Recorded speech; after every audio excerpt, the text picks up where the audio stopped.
Olá, aqui é o Estação Periferia, aqui é o Augusto Perillo, e aqui a gente vai conversar com Luiz Anselmo, que é um historiador, um pesquisador, mas mais do que isso, é um amigo aqui de Nilópolis, né? Amigo de cerveja, amigo de escola de samba, um amigo também da militância.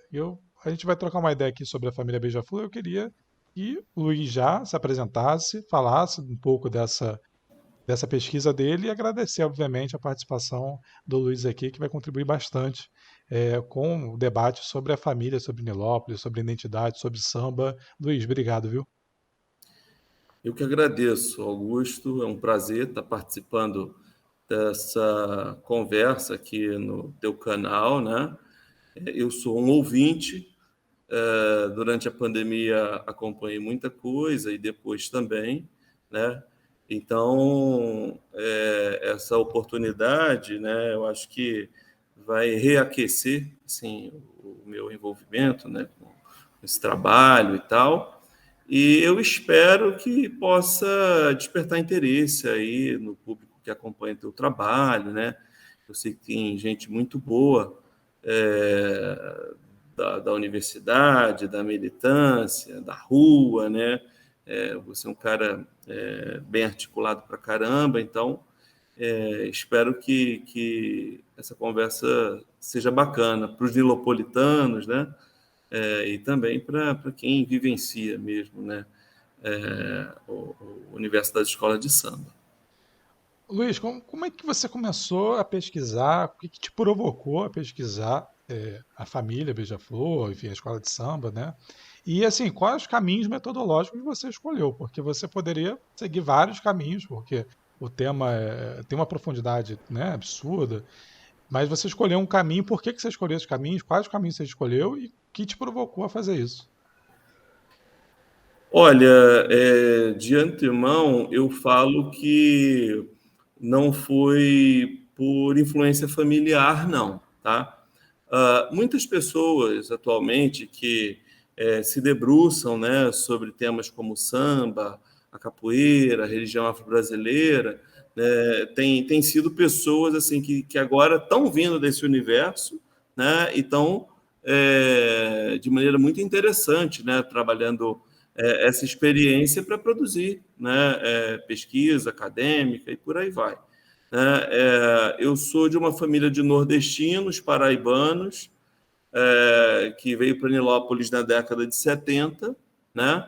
E que nunca teve relação nenhuma, né, com samba, com carnaval.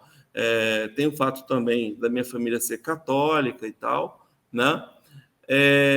E às vezes eu fico até me perguntando, cara, se alguma lembrança, assim, alguma coisa, algum episódio da minha vida, né, teria contribuído de alguma forma, né? E Aí vem alguma outro coisa em dia, mente? não, outro dia eu estava pensando numa história que é até engraçada, cara. Eu estava tentando lembrar qual é a minha referência mais antiga da existência da Beija-Flor, né? Quando foi pela primeira vez que eu tomei conhecimento da existência da escola de samba aqui, né? Então, para não, adiantar que não tem nenhuma história assim mirabolante, né? Eu acho que a primeira vez mesmo Uhum. eu fui para assistir a uma apresentação do Palhaço Carequinha, que eu fui com minha mãe, minha tia, meus primos, né? Na década de 80, a Beija-Flor ela era espaço assim para muitas apresentações, né? Tinha matinê, outras apresentações, né, de artistas que não eram ligados ao samba, né? Então, essa eu acho que é a minha lembrança mais antiga. Mas, assim, uma que me marcou, e também não justifica, né, o meu trabalho de pesquisa, foi o seguinte: eu sou nascido e criado nessa cidade, né? Eu nasci em 1980, né? E vivi assim a minha infância, né, adolescência, um período que a Beija-Flor não ganhava títulos, sabe? Ou assim, ela foi campeã, se não me engano, 83, né? Uhum. Mas eu ali não tinha 3 anos, né? Não tinha como ter noção nenhuma disso, né? Mas, um pouquinho mais na frente, eu acredito que no início da década de 80.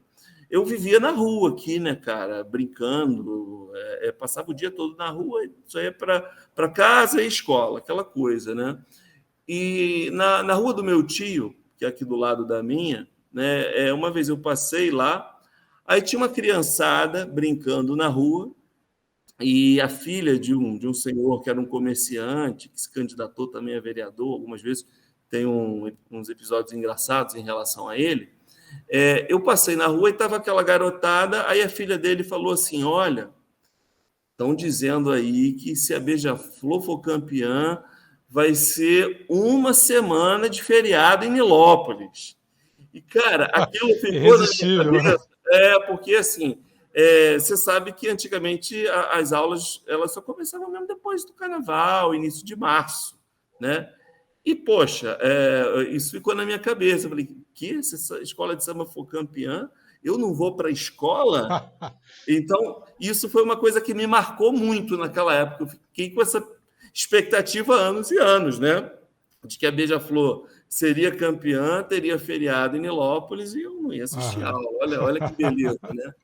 Mas, assim, para responder a tua pergunta, esse meu interesse pela Beija-Flor, né, ele se fortaleceu mesmo na universidade, né?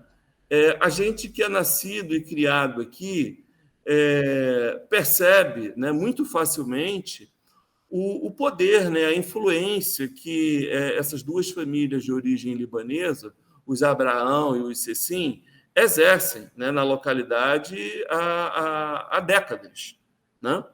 Então, o que eu percebia, né, dessa coisa de beija-flor era muito mais por isso, pelas relações de poder. Eu nunca tive uma vivência e tal. Torcia pela beija-flor, pelo fato de ser de Nilópolis, né, e por esse episódio aí que eu acabei de te contar.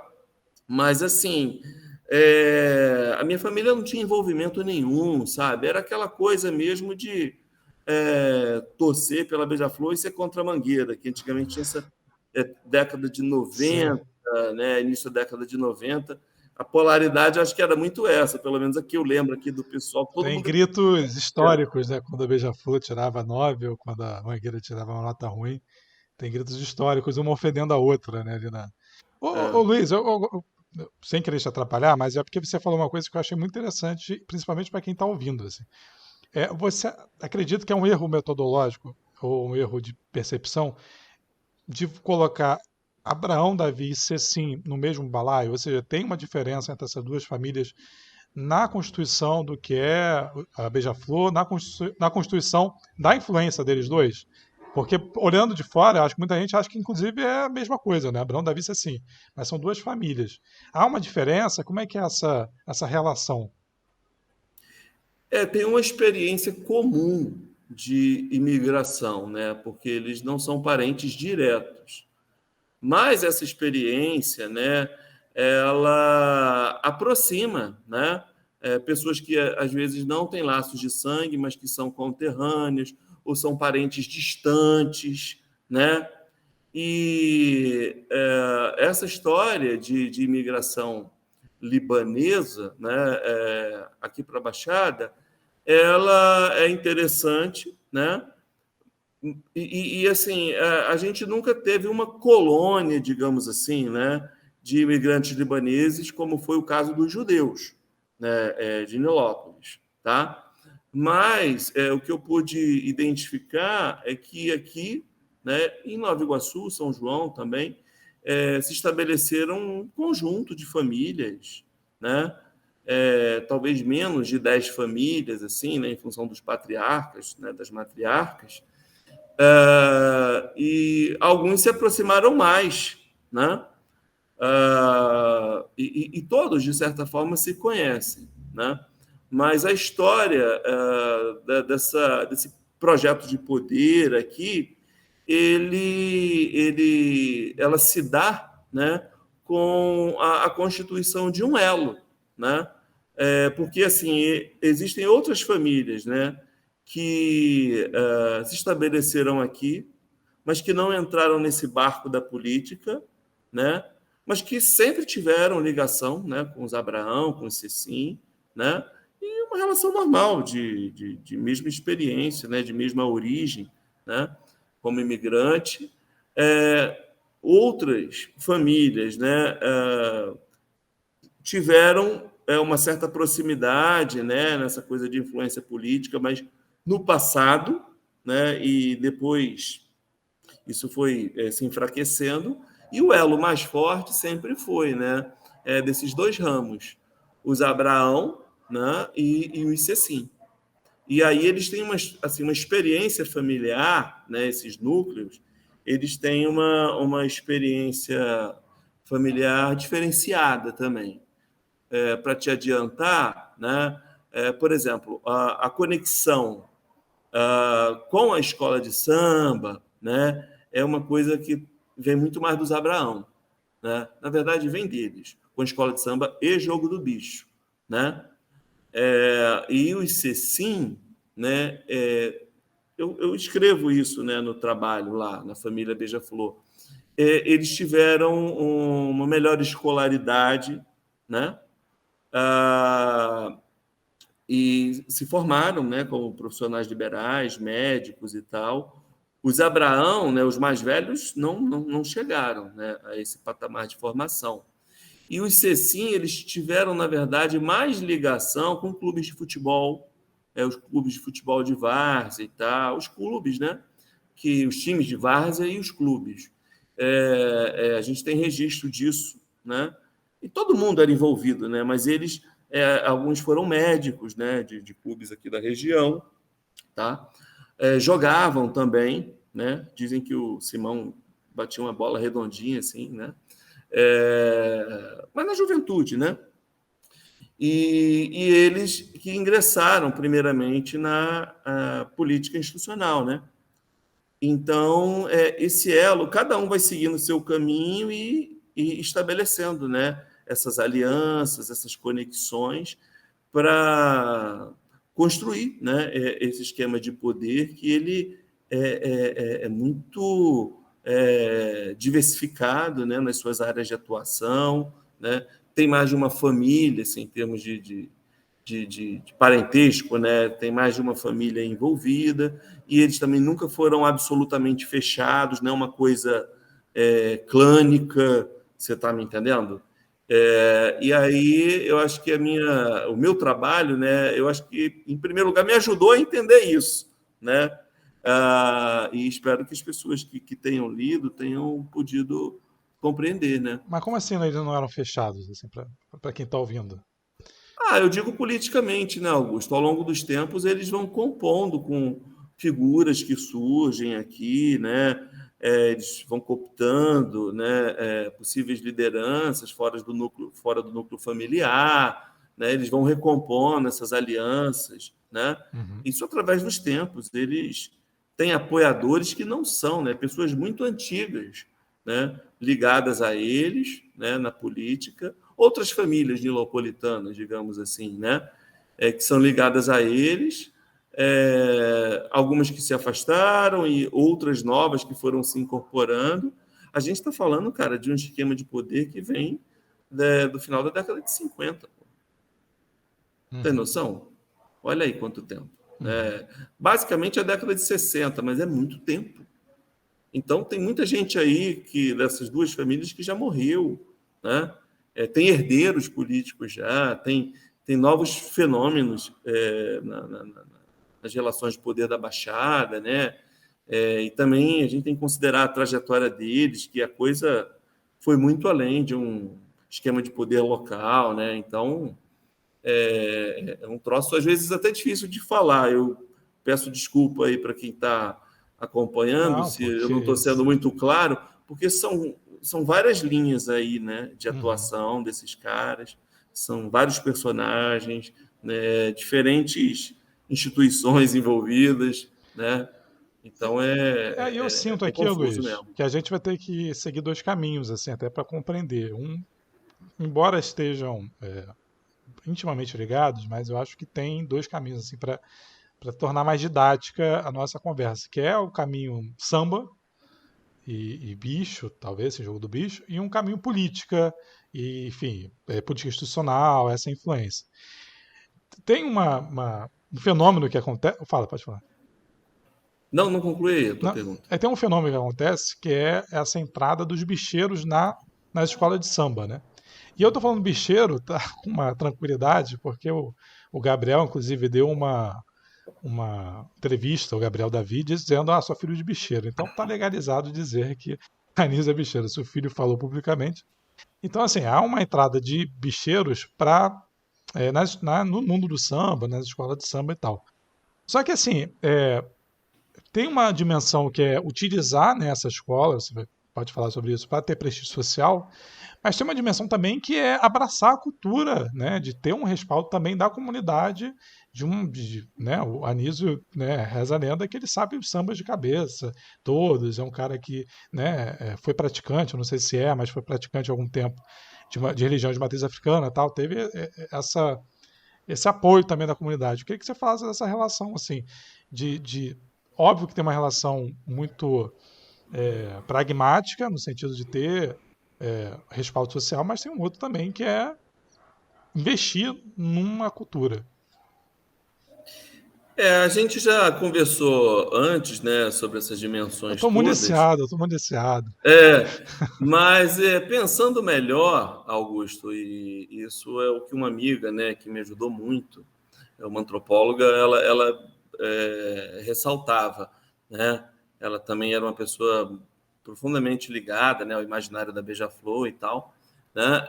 Vou falar dela, né, porque tem várias pessoas assim que me influenciaram na realização desse trabalho, né?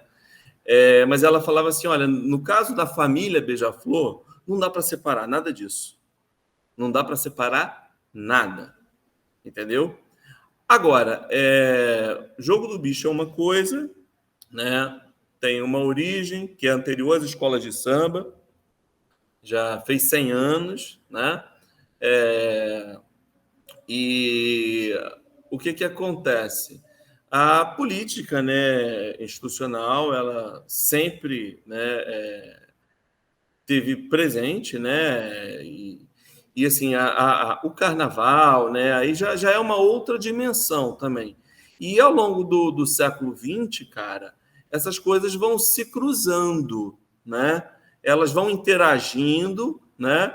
E essa interação, ela vai também se definindo, né? O modo de interação, digamos assim, isso vai se definindo em função de cada contexto, né? Então, por exemplo, as escolas de samba, elas surgem, né, sem qualquer tipo, né, de coisa que a gente entende como sendo patronagem do jogo do bicho, embora ele já existisse, né? Na década de 20, essa relação, né, da patronagem que a gente passou a conhecer, isso não existia, tá? Agora, você provavelmente, e aí as pessoas falam muito do caso do Natal, né? Que a família do Natal é fundadora da Portela, quer dizer, o Natal ele era sambista, digamos assim, antes de ser bicheiro, e quando se torna bicheiro, né, um trabalhador, né, da empresa do jogo do bicho, antes de ser banqueiro, ele já é portelense, né? E continua bicheiro e continua portelense, né? Agora, isso é muito diferente, né, do que a gente vai ver depois como sendo a patronagem, quer dizer, um grande banqueiro de jogo do bicho que resolve, né, financiar uma escola de samba, um time de futebol, e isso se torna, né, um modelo para os outros grandes banqueiros do jogo do bicho, né? Aí já é um contexto muito diferente, né? Então, assim, cara, o que eu acho interessante no caso de Nilópolis, a gente precisa estudar mais a história dessa cidade e especialmente da população afrodescendente dessa cidade, né? Saber como é que as pessoas foram chegando aqui na primeira metade do século XX, né? De onde que elas vinham, né? Tem o professor Carlos Eduardo, da Rural, que tem um estudo, né, que mostra que pessoas do Vale do Paraíba, né, os libertos, descendentes de escravizados e tal, eles vão se chegando primeiro na Baixada Fluminense, né? E eu não sei até que ponto ele já avançou, né? Porque ele fez um estudo mais sobre Nova Iguaçu, né? Se não me engano, pegou coisas de Nilópolis também, mas assim, precisaria ler melhor o trabalho do Carlos, né? É, então, assim, essa cidade ela tem, né, uma história, né, no começo do século XX que ainda está muito associada à memória dos judeus, né? É, mas, assim, ela já tinha carnaval aqui, né? Ela tinha outras práticas de lazer, de divertimento. E eu não sei dizer para você quando é que o Jogo do Bicho, qual é o primeiro registro, né, de, de exploração do Jogo do Bicho aqui nessa região, né? Mas o que é interessante a gente saber que existia carnaval, né? Existia samba aqui, né? Antes da Beija-Flor, né? Outras agremiações e tal, né? Blocos, né? Esse tipo de manifestação. Existe uma Beija-Flor antes dos Abraão, né? E uma Beija-Flor depois, né, dos Abraão Davi. Não, E isso é no importante de afirmar, assim, porque a Beija-Flor não foi inventada com os Abraão, né? Às vezes alguém está ouvindo acha que fundaram, mas não são os fundadores, né? Já sim, existia. é. E o que não quer dizer também que eles não tivessem, antes da Beija-Flor, ligação com o carnaval, com as festas da cidade. Eles eram pessoas daqui, foram criados aqui, né? Então, é aquela história, todo mundo se conhecia, todo mundo, né, interagia de alguma forma, se divertia junto. Você está me entendendo? Então, assim, tem essas referências e o jogo do bicho também, né? Os esquemas do jogo do bicho aqui nessa região eram diferentes, né? Antes do Anísio. A figura do Anísio ela é interessante porque é a figura do banqueiro que vai promover uma concentração do capital do jogo do bicho, né? Ele vai expandir a empresa do jogo do bicho que ele constrói com os irmãos. Você está me entendendo?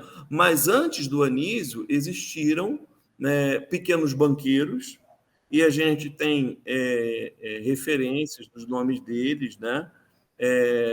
Banqueiros assim que até tinham a base dos seus negócios mais em Nova Iguaçu, né? E o grande banqueiro de toda essa região, que era um cara que lidava com a loteria legal e com a loteria do jogo do bicho, se chamava Genaro Faraco. E eram irmãos também, tá? E esse grande banqueiro, que tinha uma rede chamada Faraco Loterias, ele era de Petrópolis, entendeu? E aí ele era um grandão, né? A ponto dele, eu tenho informação de que ele foi um banqueiro de descarga do Natal, tá me entendendo? Quer dizer, ele era uma espécie de seguradora, né? A empresa dele era uma seguradora, né, da empresa do Natal, tá me entendendo? E o Genaro Faraco, ele é o cara, assim, aparentemente, pelas fontes que eu tenho, pelo que eu pesquisei Italiano aqui, mesmo? filho de italianos, Ah, filho de italianos. Então, assim, ele era o cara, né, que tinha mais influência nessa região aqui, em Duque de Caxias também. E essa influência dos Faraco, dos irmãos Faraco, né, como se dizia, eu pensava que ela ia só até meados da década de 60, quando vem o golpe, mas não. Ela vai até o começo da década de 70, né, que é mais ou menos aí quando o Anísio se estabelece de vez. eu não vou perguntar o que aconteceu com os irmãos Faraco, mas eu quero perguntar. Não, mas olha, o Genaro, eu fiquei surpreso. Bom, eu não tenho, até preciso, eu quero pesquisar Aham, mais essa figura, né? Eu sei que ele interessante. tem parentes em Petrópolis ainda, e pessoas que não têm mais ligação nenhuma, né, com isso daí, né? Assim como tem gente, muita gente da família do Anísio que não tem nada a ver Não, com é. o jogo, né? Mas, assim, se for verdade a informação que eu achei naquela genealogia lá que é feita pelos Mormons, né? Ele faleceu no início de 2000, cara. Olha o quanto que esse cara, de coisa que esse cara não viu, que esse cara não É, vivenciou. Eu fiquei impressionado com isso. Eu achei que ele tinha morrido nessa época aí, década de 70. Não. eu vou aproveitar, já que você falou tanto do Genaro, da ditadura. Eu Hum. acho que é um ponto de inflexão do poder tanto do Abraão Davi, mas principalmente do Cecim, né? Assim, não, Abraão Davi também, né? Não tem jeito. Até por causa dos desfiles e tal. Mas eu queria que você abordasse um pouco isso, assim. A ditadura foi um ponto crucial para a hegemonia do Abraão Davi e Cecim, Nilópolis e no Jogo do Bicho. Como é que era essa relação com o poder estabelecido? Lembrando, obviamente, né, que como é que é que acho que era o Castor que dizia, né, que o bicheiro ele não apoia político. O problema é que o Não, político muda o tempo todo, não é isso? mas eu também falava, se é assim que é a frase, que a contravenção é sempre o governo, É né? sempre o governo. O problema é que o governo muda o tempo todo. Então, assim, não é aqueles. É de extrema direita e tal. Mas teve uma relação ali, né? Eu queria que você falasse um pouco sobre isso. É um ponto de flexão mesmo do domínio deles? Olha, cara, como eu estava te dizendo, tem uma história muito complexa do jogo do bicho, né? De fins do século XIX até a década de 60, quando a gente tem a ditadura, né? Muitos dos problemas que a gente atribui a esse contexto da ditadura, na verdade, eles já estavam colocados antes, né? Para citar assim, duas referências de estudos especializados sobre o jogo do bicho, né? Tem o Ganhou Leva, né? Do nosso, não sei se tu conhece, mas é um grande amigo que é o professor da Rural, Felipe Magalhães, e um livraço de uma brasilianista, né? Amy Chaskill, né? Que é o Leis da Sorte. 2 livros fáceis de comprar e tal. E aí eles falam muita coisa, né? Mais assim sobre esse contexto de Primeira República, né? E com abordagens diferentes, né? Mas assim, para a gente pegar aqui o contexto da Baixada, né? Como eu estava dizendo para você, até meados da década de 60, havia uma diversidade de banqueiros aqui, né, nessa região. Até mesmo em Nilópolis, né, haviam diferentes bancas. Né, tinha um banqueiro que era apelidado de Chico Manteiga, né, tinha a Faraco Loterias. Né, então, São João de Meriti também tinha outros banqueiros, Duque de Caxias. Tá me entendendo? E aí o que acontece? Eu não tenho informação exata de quando que o Anísio ele desponta assim no jogo, mas o que se sabe é que ele teve já atividades, né, como segurança, né? Ele parece que foi um cara assim valente, trabalhou no comércio popular, era um cara da rua, que conhecia a rua, filho de comerciantes. Você está me entendendo? Então ele conhecia a cidade, ele conhecia a rua, né? Dizem que ele teve um trabalho como cobrador de aluguéis, né? Para uma família da cidade, né? Ele, em depoimentos também, fala que foi guarda municipal da prefeitura, eu não sei se isso procede, né? E conta-se que assim a entrada dele no jogo do bicho, né?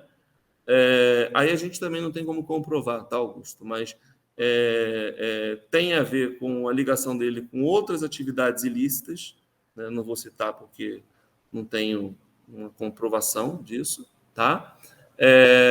Mas assim, ele, que é uma coisa que me parece que é relevante, ele atuou na banca, né?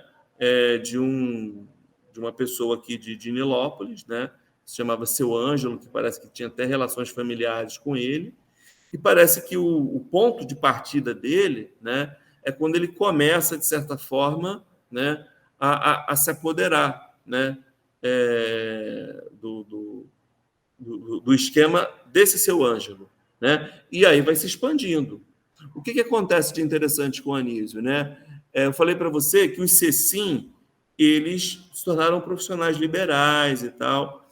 Os irmãos mais velhos do Anísio, né, o Jacó, que era chamado de Jacó Gorila, e o Miguel, que é pai do nosso atual prefeito, né, e que foi prefeito também, foi vereador e tal, eles foram policiais. Você está me entendendo? E aí, para entrar na polícia, aí é outra questão, né? O que era polícia naquela época?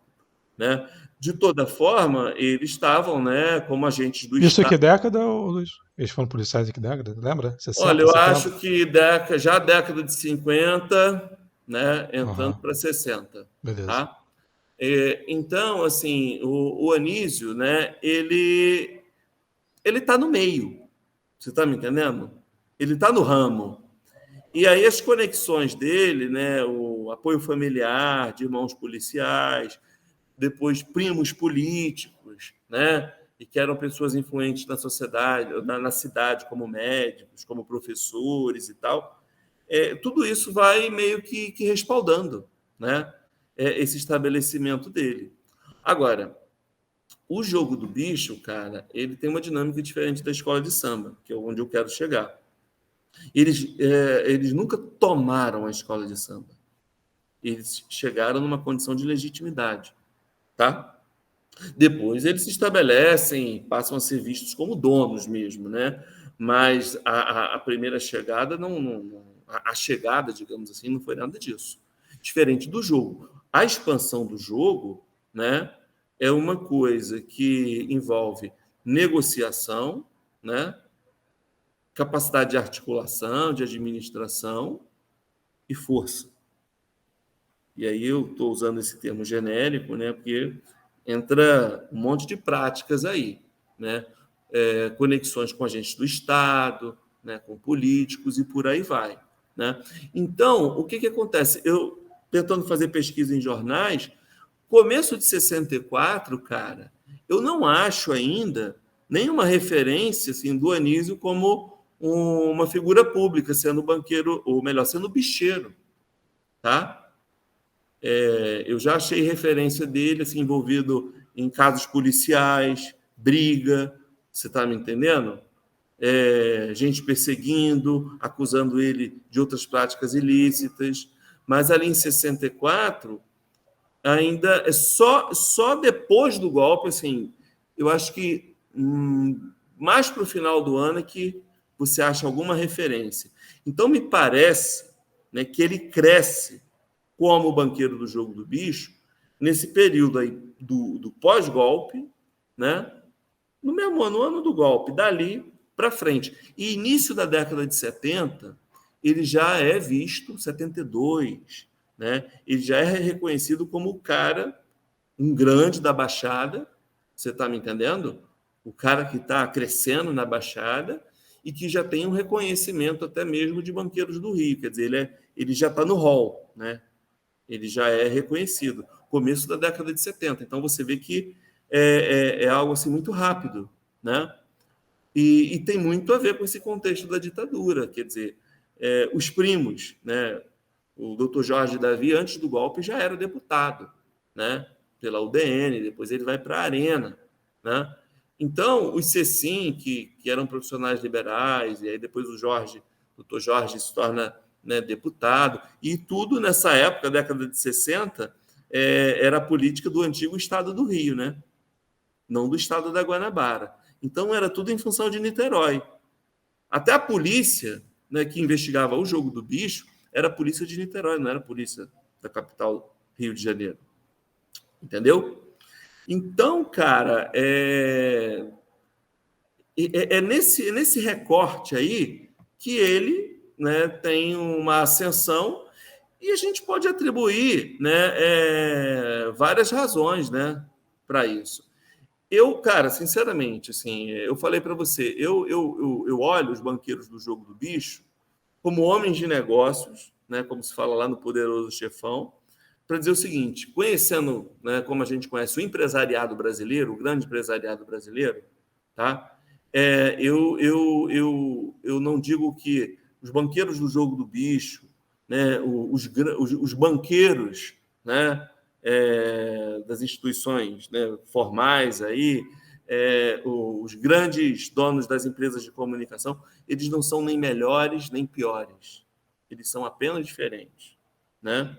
É o slogan do Salgueiro, né? Nem melhor nem Uhum. pior, apenas diferente. É isso.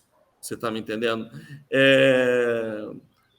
É claro que assim, se você trabalha para contravenção, né, a sua condição, Aham. né, o seu status é muito diferenciado. Mas, assim, sinceramente, Augusto, eu não.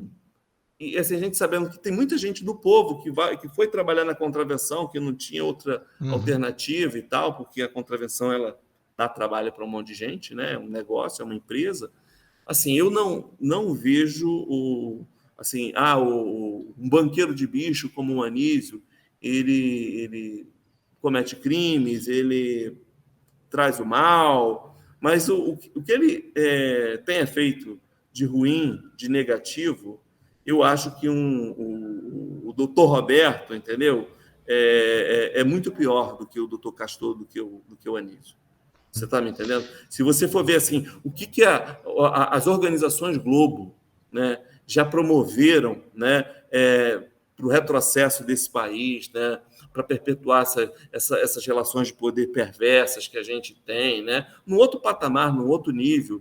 Então, assim, ficar fazendo julgamento moral, a gente tem que entender quem são esses personagens, entendeu? Agora fica fazendo julgamento, quem é pior, fulano é bandido, fulano, né, fulano é legal. Cara, se a gente for considerar o empresariado brasileiro, o agronegócio especialmente, eu não sei te dizer, né, E Luiz, eu o vou que é até pior. chamar a responsabilidade para mim aqui também, porque muita gente pode ouvir e falar assim: ah, estão passando pano para bicheiro, passando pano. Não, Não, a não tem gente não nada a está ver. falando isso, né? A gente está falando que na dimensão empresarial, na dimensão disso que a gente chama elite brasileira, é, é, condenar moralmente, né, só um pedacinho dessa elite é sacanagem, né? E como você falou, se a gente pegar os grandes donos né, de comunicação, agronegócio, os banqueiros desse país, o Anísio e qualquer outro bicheiro não perde nada. Então não é passar pano, né? A gente só está tentando compreender a dinâmica criminal, especificando, né, tirando esse estigma. Agora, por que tem estigma, Luiz? Agora aproveitar, já que a gente está falando, por que tem esse estigma sobre bicheiro e não se compreende como dono de negócio por causa da ilegalidade? Porque tem uma questão que o Chico Otávio fala, né? Quem quiser ouvir, inclusive, tem um outro podcast aqui sobre o Dr. Castor, que o Chico Otávio fala que é essa dimensão da, do moralismo da ditadura de querer perseguir bicheiros, porque perseguia comunistas, e a galera falava assim, pô, vai perseguir comunista, mas não vai perseguir bicheiro? Cadê essa defesa da família que vocês dizem fazer? E aí se começou essa criação desse estigma. Procede, é isso mesmo que criou esse estigma tão nefasto sobre bicheiro? O Augusto, assim, eu acho que é uma coisa até bem anterior, né? Você tem um problema histórico, né, da religiosidade com jogos, né? Com certas práticas de diversão que são da rua, né, que são populares, né? E como eu estava te falando, a história do jogo do bicho é muito anterior à ditadura militar, né? Então, o Mas já jogo. era condenável assim antes? Cara, eu acredito que sim, especialmente quando na década de. Eu acho que já, assim, que eu preciso estudar mais é o período da Era Vargas, né, em relação ao jogo do bicho. Mas de 46, que aí tem a proibição em Aham. 46, né, é muito com esse argumento, né, da moralidade, né? E você tem aí de 46 até 64, né, um aprofundamento, cara, das relações jogo do bicho, né, partidos políticos, que é uma coisa assim avassaladora, tá? Então, quando chega a ditadura militar, esse cenário já está meio que montado. Você está me entendendo? Então, assim, eu vejo por uma relação histórica, né, da religiosidade, né, pelo menos, né, do catolicismo, né, contra certas práticas de jogos, os jogos de azar, né, e aí também uma certa visão elitista, né? Você tem muitos estudos aí sobre esportes. Aí você tem o esporte dos ricos, né? O lazer dos ricos e o lazer dos pobres, o esporte dos pobres. Então, o jogo do bicho, né? Ele vai ganhar uma dimensão popular, né? Embora esteja associado lá à figura do Barão de Drummond, né? Que já tratava desde as origens, como o Felipe Magalhães mostra, já tratava, né? Essa coisa do sorteio do bicho como negócio, né? Como um incremento, né, para o negócio dele, né? Não tem nada assim de meramente benfeitor, né? Quer dizer, ele estava ali interessado já em desenvolver aquilo para potencializar outros negócios. Então, quer dizer, o jogo ele ganha uma dimensão popular, cara, que vai ser incômoda, né, para a elite carioca, mas que depois ela vai se envolver também, né? Todo mundo joga no bicho, né? É aquela história, né? Mas assim, você tinha me perguntado sobre a ditadura, né? Assim, você tem vários banqueiros do jogo do bicho, né? Antes de 64. Então, assim, eu acho que tem uma situação do Rio de Janeiro, capital, os grandes banqueiros que vão se estabelecer nessa região, né? Ali. E aqui na Baixada porque a Baixada era o antigo estado do Rio, né? Vinculado a Niterói, capital Niterói. Aí você já tem uma outra dinâmica, né? Mais influenciada pelos Faraco, né? Por muitos outros banqueiros, né? E a família Abraão Davi, né? A gente está falando muito do Anísio, né? Mas o Anísio tem uma parceria Não, o expoente com o mesmo, né? Nelson, né? É o Mas expoente. o Nelson é uma figura muito importante também, especialmente Sim, para sim. Beija-Flor. Então, eles vão ocupando o espaço que era desses antigos banqueiros, desses pequenos banqueiros. Você está me entendendo? E que eles vão se enfraquecendo por conta do novo contexto, né? Eles vão perder as conexões políticas que tinham, né, no período dito democrático, né, com os partidos, né, o próprio PTB, né, o PSD, com outros partidos, e a ditadura vai fazendo a operação limpeza, né, em cima disso tudo. E, de fato, assim, no começo, né, especialmente no estado do Rio, você tem operações, né, o chefe de polícia passa a ser um general do Exército, né? Então, o que acontece? Um militar, né? E eles realmente vão fazer uma repressão, né? Com esse discurso moralista, logo no início. Vão tentar combater, mas a coisa vai se rearranjando depois, né? Entendeu? Então, assim, o que eu vejo é que a ascensão do Anísio tem muito a ver, né, com esse enfraquecimento dos outros banqueiros, e aí ele vai conseguindo se sobrepor, né, por meio da negociação, por meio da comercialização, mas também por meio da força, né? E assim ele faz muitas alianças também, né? Ele não sai, ele, Nelson, eles não saem tomando tudo que é de todo mundo, né? Quem se torna aliado deles, eles estabelecem. É uma coisa meio feudal também, sabe? Então, assim, quem tinha alguns pontos e tal, e que logo de início foi se juntando a eles, foi permitindo que eles bancassem, eles respeitaram esses acordos antigos, em muitos casos, você está me entendendo? E, assim, eu vejo também, né, os caras foram competentes nisso, né? Com tudo que você possa imaginar de recurso para ser competente no meio desse. E tem muito fato, as pessoas ressaltam, porque eles já eram de Nilópolis, eles não vieram de um outro território para implantar o jogo aqui, né? Eles começaram da base deles. Você está me entendendo? Então tem uma coisa aí de geopolítica que é muito interessante, E tem uma né? coisa de Eles pertencimento vão. também, né? E aí isso ajuda a legitimar, né, Augusto? Uhum, exatamente. E é comércio, o jogo do bicho é um comércio, né? E aí os caras começam a empregar um monte de gente, né? Por exemplo, você imagina, né, o que representava, né, a empresa do Anísio no início da década de 60, 70, 70, né? Em relação ao comércio de Nilópolis, a outras atividades comerciais aqui. Talvez isso quem ressaltou para mim foi nosso amigo, né, Luiz, que infelizmente faleceu, acho que é importante a gente lembrar. O Luiz Sérgio falava assim para mim: se a gente tivesse uma planilha de todas as papelarias, de quanto que o bicho movimenta de caneta, de papel, de tudo, a gente teria uma É, dimensão fora desse estigma, né? Que realmente é o mercado, né? Que emprega, que movimenta dinheiro. aí ele falava, se você pegar assim, o recorte só de Nilópolis naquela época, imagina quanta gente que trabalhava só aqui, cara.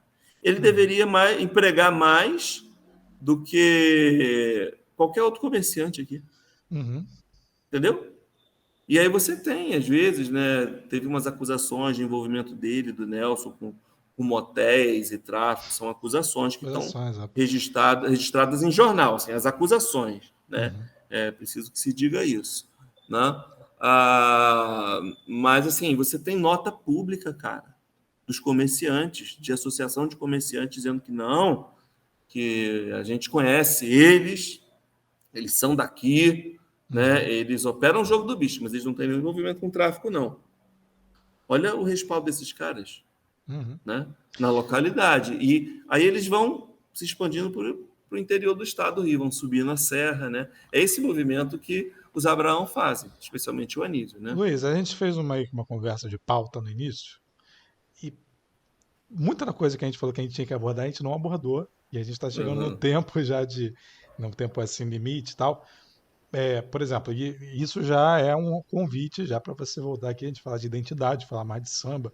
E tem várias questões aí que passam, né, por ser nilopolitano, passa por essa família, passa pela imagem projetada, o que a gente vive, passam várias coisas, né? Mas eu queria te perguntar, assim, inclusive eu acho que seria um bom recorte nosso aqui no nosso papo, até acho que a redemocratização. Acho que a gente pode voltar para falar da redemocratização para frente.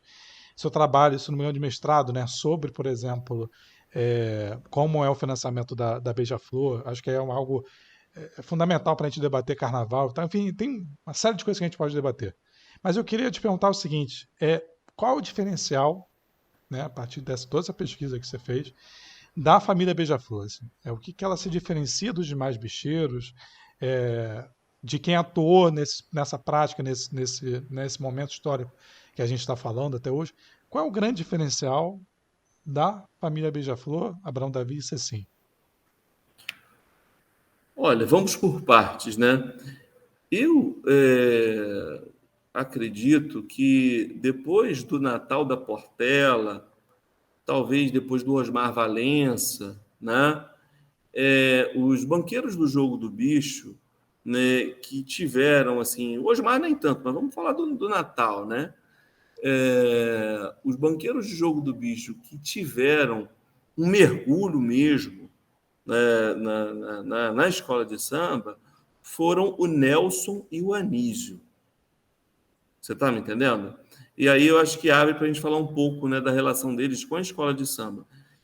Tem toda uma história, cara, de fundadores, né, de sambistas que atuaram na Beija-Flor, né, da década de 50 até o início da década de 60, e que deram à Beija-Flor, né, a marca, né, do que a gente pode chamar de escola de samba tradicional, como se fala em relação à Mangueira, ao Império, né, que é a escola que batizou a Beija-Flor, o Império Serrano, apesar das cores serem diferentes, da Portela, você está me entendendo? Então, a gente tem uma primeira fase da Beija-Flor, né, e que tem muitos nomes, né, desde o Cabana, passando pelo seu Heitor, né, passando pela Dona Nadir, né, passando por vários, né? Eu posso cometer aqui o equívoco de esquecer alguém, né? Assim, o fato dos Abraão e Davi terem sido criados na cidade, né, nascidos e criados, então, assim, eles conviveram com essas pessoas num dado momento. Eles participavam, né, do carnaval de Nilópolis, você está me entendendo? Aí se fala que o Anísio tinha, na verdade, uma ligação com um bloco chamado Bloco do Centenário, que ficava mais lá para o lado de Nilópolis, né, da Praça Paulo de Frontin, né? E o Nelson, o que acontece? O Nelson, ele se casou, cara, com a filha, né, de um dos mais importantes presidentes da Beija-Flor, né, que foi o seu José Rodrigues Cenas, que é o avô do Nelsinho, filho do Nelson, né? E ele se casou com a dona Marlene, uma mulher negra sambista. Você está me entendendo? Então, assim, antes mesmo de assumir a presidência da Beija-Flor, ele já tinha, né, um namoro com a Marlene, já tinha. Eu não sei se eles já eram casados, me falha a memória aqui um pouco, né? Mas eles já tinham todo o envolvimento com as pessoas daqui. Você está me entendendo? E eu acho que o elo mesmo, quem puxa, né, a família definitivamente para a Beija-Flor é o Nelsinho, né, o falecido Nelsinho. Tá? E assim, ele concorreu à eleição. E se você pega a primeira gestão do Nelson, que eu estava levantando essas informações, cara, os diretores da Beija-Flor continuaram sendo esses antigos sambistas. Você está me entendendo? O vice dele, né, foi seu Haroldo, né, que trabalhou muitos anos ali no jornal A Voz dos Municípios, né, que trabalhou no Jornal do Brasil, era um homem negro ligado ao samba, era um divulgador de escola de samba, né? A família do Milton de Oliveira, que era apelidado Negão da Cuíca, o Milton se manteve na Beija-Flor, o seu Heitor, a diretoria composta, né, pelo Nelson Abraão como presidente, né, ou melhor, já na chapa, né, que ele compôs para disputar a eleição, ela tinha a participação, né, dos sambistas, né, quer dizer, então ele tinha um respaldo muito importante. Ele era casado com a filha do, né, primeiro presidente da Beija-Flor. Você está me entendendo? Então, não era uma pessoa que estava ali por acaso, está me entendendo? E aí eles chegam nessa condição de legitimidade, né? E tem uma informação que o Anísio teve uma passagem como presidente da Beija-Flor, apoiador da Beija-Flor, durante a década de 60, mas isso é um negócio assim, tem pouco registro disso, né? Talvez só conversando com ele mesmo, né? É, e a partir do Nelson, né, é que essa relação, né, da família institucionalmente com a Beija-Flor, ela se estabelece e ela vai se transformando também. Você está me entendendo? Ela é de um jeito nesses primeiros anos que coincide ali com os enredos, né, propagandísticos da ditadura, né? E aí ela muda, assim, a dinâmica da escola, a organização para o carnaval, a proposta artística muda completamente com a chegada do Joãozinho 30, né? O investimento e tudo mais, né? E aí com o campeonato de 76, né? Aquilo é um boom, né, cara? É a primeira vez que uma escola pequena, ainda mais vinda da Baixada Fluminense, consegue quebrar, né, a hegemonia das grandes do carnaval. Então, aquilo começa a mudar a escola internamente também. Como disse um compositor que eu entrevistei, que viveu essa época, ele falou, não, o sucesso muda as coisas, né?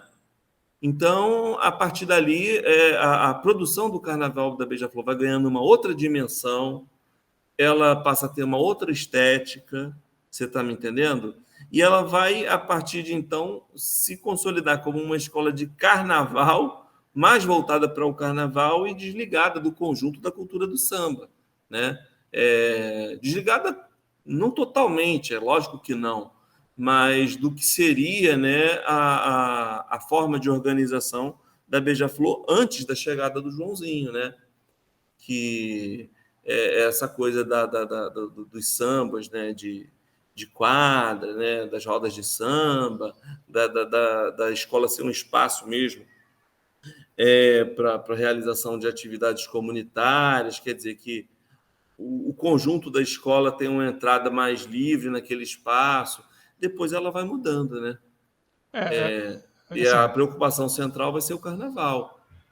não, infelizmente, né, a gente vai ter que abordar a chegada do Joãozinho, porque é muito complexa, não só para Beija-Flor, né, acho que para o carnaval todo, essa figura do Joãozinho e outro programa.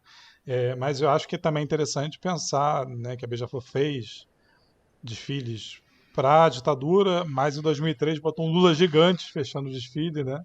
E agora está fazendo os desfiles mais, é, enfim, resistência, não vou dizer à esquerda, mas o que tem mais embate com o discurso dominante hoje é Beija-Flor que tem feito, né? Então, de certa forma, respalda tudo isso que você está dizendo dessa dinâmica complexa, né? Que é a Beija-Flor, seu alinhamento político e tudo isso.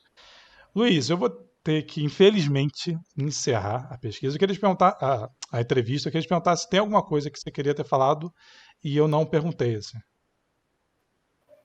Olha, cara, a gente teria outros assuntos, né, para aprofundar, mas assim, uma coisa que eu gosto de esclarecer Não, por favor. é que essa relação, né, com a ditadura militar, né, ela se estabelece por diferentes mecanismos, né? Então, assim, no campo da política local, os CECIM foram apoiadores, né, do golpe. Jorge Davi era deputado, Miguel era vereador e tal. Eles foram apoiadores de primeira hora, né? Isso, né, depois vai se refletir na escolha, né, desses enredos que a gente vê como uma conexão explícita, né, ao regime. Agora, tem uma outra dimensão, né? Que aí é o que foi mais aprofundado no livro do Aloy e do Chico, nosso amigo saudoso, o Aloy, né? Eu tinha visto isso já antes da publicação do livro deles, a gente até teve um diálogo e tal, né? Que é a conexão, né? Da organização do Jogo do Bicho, chefiada pelo Anísio, com agentes da repressão, ou agentes egressos da repressão, né? Então, você tem essa ligação, né, da família Beija-Flor, né, com a ditadura, de diversas formas, né, cara? E sempre foi muito visível, né, essa questão dos enredos, né? Mas profundamente, né? E aí a gente não tem assim um conhecimento total disso, mas tem indícios, né, muito claros, né? Por conta das necessidades do jogo do bicho, né? Do serviço de proteção do jogo, que sempre conta com policiais e tal. A organização do Anísio se fortaleceu muito por causa dessa conexão, né, com ex-agentes da ditadura. Então, Que é um e é pouco uma coisa parecido que com o Dr. Castor também, né? E demais. agora o Anísio eu acho bem interessante, assim, as figuras com quem ele se Aham. ligou, entendeu? Uhum. Então, tanto que assim, você vê que no livro do Aloy e do Chico, talvez eles falem mais das conexões do Anísio do que das conexões do Castor. É Sim. porque o Castor era o chefe, né? E aí já tinha até uma ligação mais com outros personagens da ditadura. Agora, esses ex-policiais, esses ex-torturadores, né? Que viraram nome de E, praça, né? e aí o caso assim, do Guimarães também é muito emblemático, porque é o próprio, né? Que sai do porão e vai ser Sim, e vai levar toda essa experiência, né, para disputar espaço no jogo do bicho, total. né? Mas então é isso, assim, eu peço desculpas aí se eu não fui tão Não, que organizado na isso. fala, Que isso. porque a gente não montou exatamente um roteiro, Não, né? aqui é assim, é o E, improviso. assim, às vezes eu tenho dificuldade mesmo do que abordo primeiro, né? Eu não falei nem do meu orientador, assim, falou, pô, mas eu começo por onde? O Marcos Alvito, né? Aham. Ele falou, olha, cara, puxa por qualquer lado que você vai Vai chegar chegar, é no isso. centro da coisa, Exato. mas não é simples, A não. fala vai crescendo. Ô, Luiz, Assim, primeiro, quem tiver mais interesse no assunto, tem outro programa aqui com o Chico Otávio, que a gente falou, que Uhum. é Dr. Castor e os Porões da Contravenção, que a gente aborda também essa dinâmica, né, ditadura, contravenção, e mais voltado para o Castor. Agora eu queria saber de você o seguinte, quem quiser ler teu trabalho, como que faz, tem acesso. Eu estou com um livro aqui, eu não sei se está vendendo ainda. Tem artigo teu, né? Que é a Baixada Ah, Fluminense e a sim, ditadura sim. militar. Eu acho que está vendendo sim ainda, tem artigo É, mas é teu. uma nova edição, né? É uma, Agora já tem uma nova edição, que essa daí estava esgotada. essa é a primeira aça.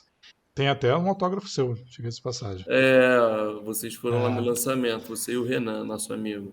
agora eu quero saber se tem outra forma de te ler, tem algum outro livro, alguma outra coisa que. É, cara, de publicação assim sobre essa pesquisa, eu só fiz umas outras duas numa revista da UERJ, chamada Textos de Arte e Cultura Popular, né? Que foi organizada pelo professor Felipe Ferreira, que é um pesquisador de carnaval. E assim, as pessoas podem entrar no Google aí, escrever a família Beija-Flor e digitar Luiz Anselmo Bezerra junto, que vão encontrar esse trabalho na íntegra, né? E também o trabalho de doutorado. É só ir lá na base de teses e dissertações do programa de pós-graduação da Universidade Federal Fluminense, ou então joga meu nome aí no Google, vai achar também apresentações em congressos, essas coisas, né? Inclusive, eu vou cobrar E é um o que tem. safado de um amigo que veio aqui em casa, pegou a sua dissertação, aquela que você me deu, falou: pô, posso ler? Pô, nunca mais me devolveu. Inclusive, Rodrigo, me devolva a dissertação do Luiz que está contigo. Mas é É. porque desperta muito interesse, cara. Não tem jeito. As pessoas leem até o título e tal, as pessoas querem ler e acho que vale uma, um exercício aqui de quem se interessar procurar pelo seu trabalho, que realmente é didático e tem uma profundidade, né, de um bom pesquisador. Luiz, E muito. Ah, tem, só para vai lá. não se alongar, mas é bom dizer também que tem muitos trabalhos interessantes sobre a Beija-Flor hoje, né? Uhum. A galera pode tascar aí no Google, que vai achar muita coisa sobre a Beija-Flor. Você já falou, né, do trabalho do Chico e do Aloy, que são grandes amigos. Tem o trabalho do Marcelo de Mello também, né? Do meu amigo Carlos, que estudou esses enredos aí da ditadura e tal. Então tem muita coisa que já Uhum. foi produzida, né? Eu espero continuar aí, que eu tenho muita coisa para puxar ainda, e acho que te agradeço, já me despedindo, porque acho que essa conversa foi um estímulo mesmo para poder retomar isso daí que está meio que Não, parado há muito tempo. tiver coisa nova, volta que a gente. Quer dizer, coisa nova, não, vamos voltar para falar sobre as coisas antigas, mas se tiver coisa nova, a gente volta também para falar sobre as coisas novas, que é importante. Luiz, muito obrigado. Isso aqui foi mais uma Estação Periferia.